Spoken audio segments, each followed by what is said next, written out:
Chapter 10, Topic 3, Drugs in the Host. This topic only has two objectives, which should be a relief after the previous two. Be able to distinguish between drug toxicity and allergic reactions to drugs, and be able to explain what a superinfection is and how it occurs. In this overview, we will be talking about the host and drugs, toxicity, allergic responses, the microbiota, and shotgun versus sniper. As we talked about in the first topic of this chapter, we try to minimize the damage to the host cells. Unfortunately, damage is never completely avoided. This exposure to the host can result in a variety of side effects. The main ones are toxicity to the host cells, allergic reaction, and the disruption of normal biota of the host. We're going to explore each of these in the following slides. As I have just mentioned, damage to the host cells is known as toxicity. Almost any cell or organ in the body can be targeted for toxicity by an antimicrobial. You can see these listed here. A huge concern when prescribing drug needs to be if the patient has any pre-existing damage. If you know, for instance, that they have had previous liver damage, prescribing a drug that further damages the liver is a bad idea. Allergic reactions are very common. I have several family members that are allergic to specific classes of the antibiotics. Personally, I'm lucky I haven't been allergic to any antibiotics so far. All of these allergies are reactions of the immune system to the drug. The reaction can range from mild, such as a rash or slight swelling, all the way to fatal reactions.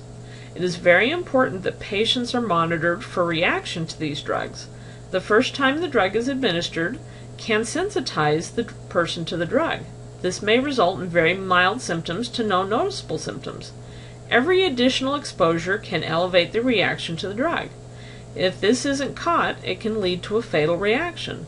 This reaction is very different from toxicity because toxicity is direct damage to the cells, but the allergic reaction is an overreaction of the immune system to something that the immune system perceives as foreign.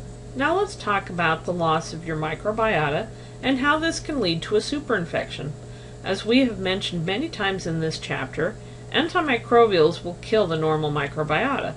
This allows for more growing room for an opportunistic pathogen. This will create a superinfection within the host if the pathogen is not targeted by the drug. This can be very deadly or have long-term effects on the patient.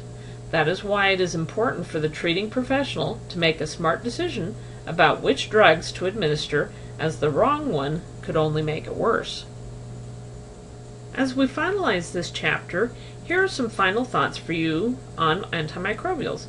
For a long time, these drugs were treated as the magic bullet and could treat any disease. Unfortunately, this has led to overuse of these drugs both on humans and animals. This has led to a huge expansion of resistant microbes, and we are quickly running out of new drugs in the pipeline. This does not mean we are out of options.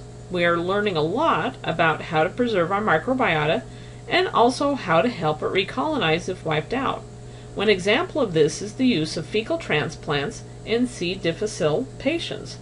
Overall, this is an exciting field to be in, and I encourage you to continue to explore topics associated with it. Now, as we wrap up this chapter, let me remind you what the learning objectives were for this topic. Be able to distinguish between drug toxicity and allergic reactions to drugs, and be able to explain what a superinfection is and how it occurs.